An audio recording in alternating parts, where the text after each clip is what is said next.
বন্ধু এবার এটা কি মার্কেট করলি? আরে বন্ধু কইস না, এবার যে মার্কেটটা করছি পুরা 1 লাখ টাকার পুরা খরচই গেছে, বুঝতে পারছস? বউয়ের লেগে কিনছি, আমার লেগে কিনছি, শাশুড়ির লেগে কিনছি, ঠিক আছে, শ্বশুরের লেগে কিনছি, সবার জন্য কিনা একবারে বিন্দাস।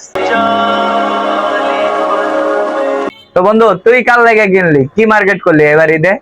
আমিও বন্ধু সবার লাগে কিনছি, 1,10,000 টাকা মার্কেট করছি। শুধু আপনার না লাগে কিনে না দিলেও চলবে। তোরা সবার জন্য মার্কেট করলি, কিন্তু বাবা মার জন্য মার্কেট করলি না।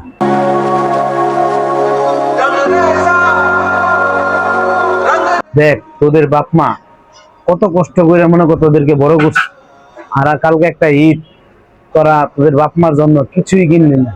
তোদের শ্বশুর শাশুড়ির জন্য তো অনেক মার্কেট করলি, 1,10,000 1,00,000 টাকার মার্কেট করলি, কিন্তু তোদের বাড়ির জন্য, তোর মা বাবার জন্য 300 টাকা 400 টাকা 1,000 টাকার একটা মার্কেট করতে পারলি না।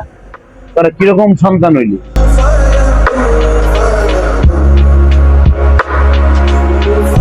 আজকে তোর কাছে টাকা আছে, তোর সবাই আছে, কালকে তোর কাছে টাকা থাকবে না, কেউই থাকবে না। তোর মার জন্য একটা 500 টাকা দামের শাড়ি আর তোর বাবার জন্য 500 টাকা দামের একটা পাঞ্জাবি নিয়ে যা, ওরা খুশি হয়ে যাব, সাথে সাথে আল্লাহর আরশটা পর্যন্ত খুশি হয়ে যাবে। আসলে বন্ধু তুই কথাটা ঠিকই বলছিস। আসলে আমরা বুঝতেও পারিনি যে আমাদের বাবা মা কতটা কষ্ট করে আমাদের লালন পালন করতে, এত বড় করতে। আজকে আমাদের 2টা টাকা হয়েছে, আমরা এর জন্য অনেক টাকার মার্কেট করতেছি, কিন্তু বাবা মার জন্য 1টা টাকারও মার্কেট করি। তুই আমাদের চোখটা খুলে দিছিস বন্ধু। চল বন্ধু আজকে আমরা বাবা মার জন্য মার্কেট করবো। চল আজকে যা আছে সবই করবো। ঠিক আছে।